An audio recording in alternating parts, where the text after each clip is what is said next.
کچی کوردان نوێترین بەرهەمی گروپی میوزیکی نانۆبیتە. ئەم بەرهەمە بەزاراوەی کرمانجی و باستایلێکی تەواو جیاواز تۆمار کراوە. ئەم بەرهەمە لەلایەن هێمن دەریاوە دابەشکردنی میوزیکی بۆ کراوە و ئاریان ساڵح ڤیدیۆ کلیپی بۆ کردووە و لەلایەن هێدی جەبارەوە ئەم بەرهەمە وتراوە. بڕیار وایە سبەینێ ئەم بەرهەمە لە چەناڵی یوتیوبی گروپی میوزیکی نانۆبیت بڵاو بکرێتەوە.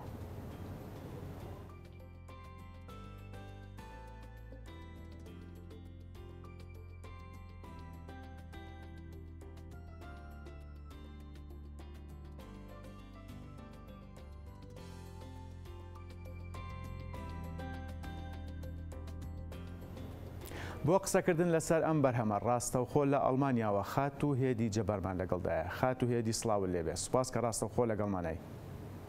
زۆر سڵاو لە توی ئەزیز و بینەرانی خۆشەویستی هیوادارم هەموو لایەک زۆر باش بن. زۆر سوپاس. خات و هێدی کچی کوردان نوێترین بەرهەمی هونەری گروپی نانۆبیتە کە لە وڵاتی ئەڵمانیا باسێکی ئەم بەرهەمەمان ئەگەر بۆ بکەیت.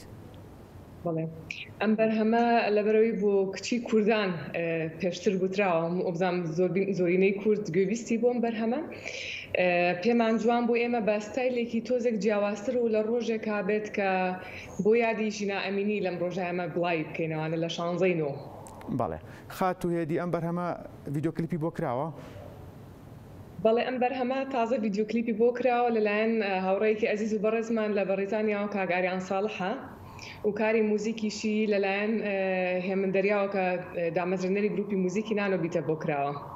بەڵێ خاتوێدی وەک بە بەرهەمەکانتانەوە دیارە گروپی میوزیکی نانۆبیت ڕێبازێکی نوێی میوزیک پەیڕەوەکات. ئامانجی سەرەکیتان لە چیا خۆی بینێتەوە بە دیاریکراوی؟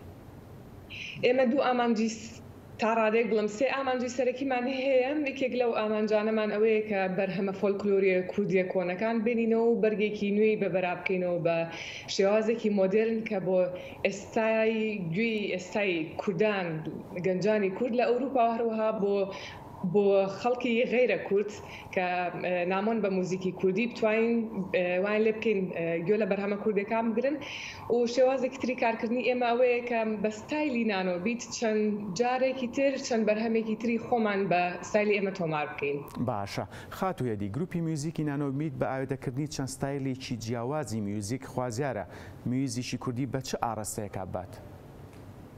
ئێمە ئەمانەیە موزیکی کوردی نەمر بکەین لەبەرەوەی ئەگەر ئەو بەرهەمانە بۆ شێوازە کۆنەی پێشتری خۆی کە هەن تەنها گوێگرە کۆنەکان نەتوان چێژی لێ ببینن لەبەرەوەی ئێستا چەند گەنجێکی تازەمان هەیە بە تایبەتی گەنجانمان لە دەرەوەی وڵات کە لە وڵاتانی تر لەدایک بوون هیچ بەرکەوتنێکیان نییە لەگەڵ کەش و هەوای کوردستانە ئەوان دوورە پەرێزن لە گۆرانی کوردی و لە زۆر کولتوری کوردیەوە لەبەرەوە ناتوان چێژ لەو بەرهەمە کوردی کۆنانە وەربگرن. ئێمە یەکێکە لە ئامانجە سەرەکیەکانمانەوەیە کە گەنجانی کورد جارێکی تر بگەڕێنەوە بۆ بەرهەمە کوردەکان و لە جیاتیەوەی گوێ لە بەرهەمێکی بێگانە و وڵاتێکی بێگانە بگرن گوێ لە بەرهەمێکی کوردی بگرن و چێژی لێ ببینن.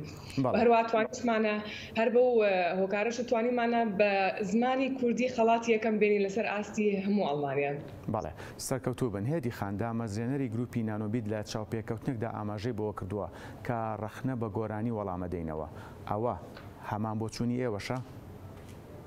منەڵم هونەرمەند یعنی ئەبێت چاوی لە ڕاستەکان بێت و چاو لە ڕاستەکان نەپۆشێت ئەوە تر بە پێی پێویستی ئەو کاتێک کە تۆ چ شتێکە بینێت چونکە ئەگەر تۆ ڕەخنە نەگریت ناتوانانی ڕێگایکی باشتر هەڵبژێری ناتوانانی ژیان باشتر بکەیت تۆ بێ هونەرمەند بەڕای منە بێ هەڵوێستی هەبێ.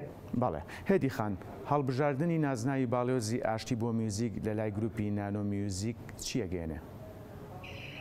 ئێمە ئەمانەوێت بۆ ئاشتی بجەنگین ئەو یەکێک لەو ئامانجانەی ئێمە کە پێکاڵمانە بۆ نمونە لە کۆنفرانسی تراست هەیە لە بەلجیکا کرێ لە بروکسل ئێمان وەکو باشترین نمونەی پێکەوە ژیان هێنایوانێک کە چەند خەڵکێکی چەند وڵاتێکی جیاوازین بەڵام توانیمانە بەهۆی موزیکەوە بە شێوازێکی ئاشتیانە پێکەوە بژین و شتێکی تازە و نوێگەری دروست بکەین لەگەڵێکە. ئەمە باشترین نمونە بوو بۆی کە هەموو مرۆڤەکانی سەر ئەم زەویە پێکەوە بتوان بژین بە ئاشتی. باشە هێدی خان گروپەکەتان لە 5 ئەندام پێک دێن بەنیازنی گروپەکە فراوانتر بکەن؟ کاگاکەمیان بەپی پێویستی ئەو بەرهەمانەی کە پێشکەشێکن ئێمە پێمان خۆشە گەر گروپەکە ئەندامانی زیاتر بن بەڵام وەکو خۆتە زانیت هەموو کارێکی موزیک تێچوویەکی دارایی پێویست ئێمە بەپێ ئەو پشتیوانی کە هەمانە تا ئێستا ئەتوانین بەو شێوازە بیکەین و ستایلەکەش کاریگەری گەورەی هەیە لەسەرەوەی کە ئەو موزیکانە و ستایلە چ جۆرە ئامێرێکی پێویستیان چەند کەسی پێویستە. بەڵێ هێدی خان من پرسیارێکی کەم لا دروست بووە بە بۆچوونی بەڕێستان میوزیکی کوردی لەکوێ ستانداردە جیهانی و سەردەمیەکاندایە؟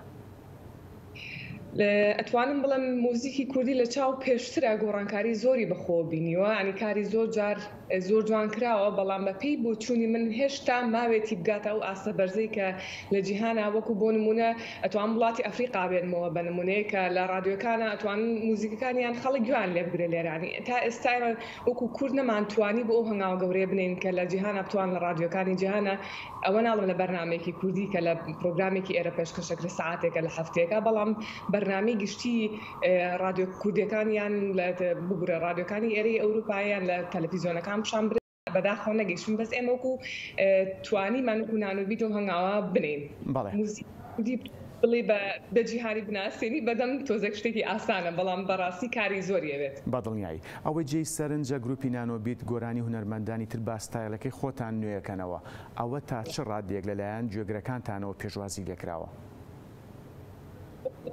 وەکو هەموو کارێکی ترشتی نوێ تا جێ خۆیە کاتەوە لە ناو خەڵکە تۆزێک کاتی پێچێ بەڵام بلو چاڕوانەی کە ئێمە تا ئێستا بینیمانە بەڕاستی گەنجێکی زۆر پشتیوانی گروپەکەن و زۆر باشە. بەڵێ کەواتە هێدی خان بەردەوامە بن لەسەر ئەو شێوازە؟ بە دڵنیایەوە بە پشتیوانی ئێوەی خۆشەویست و بە کۆڵنیانی خۆشمان. ئێمەش بەهیوان خات و هێدی من دوا پرسیاردا ڕاستاکەم کار و چالاکی داهاتووی گروپی نانۆبیت چییە؟ وەکو گروپێکی موزیک پێویستە ئێمە بەردەوام بین بۆی بەرهەمی نوێمان هەبێت چونکە کاری ئێمە بەس موزیکە لەبەرەوە ئەوە شتێکی ئاساییە گەر ئێمە چەندین بەرهەمی نوێمان هەبێمە لە کارکردنای لە چەندین بەرهەمی فۆلکلۆری کوردی و هەروە چەند بەرهەمێکی نوێی وەکو گروپی نانۆبیت و چەندین چالاکی و کۆنسەرتیشمان بەدەستەوەیە بە یعنی بڵێ کارەکانی ئێمە هەن دابەشمان کردەوە بە دوو بەشەوە بەشێکی بە زاراوەی سۆرانی خۆمان و بەشێکی بە زاراوەی کرمانجی. بەڵێ هونەرمەند هێدی جەبار سوپاس کە ڕاستەخۆ لە ئەڵمانیاوە لەگەڵمان بوون سەرکەوتوو بوونەکەمیشە. سپاس بۆی خۆشەویستیش و کاتێکی خۆش بە هەمووتان.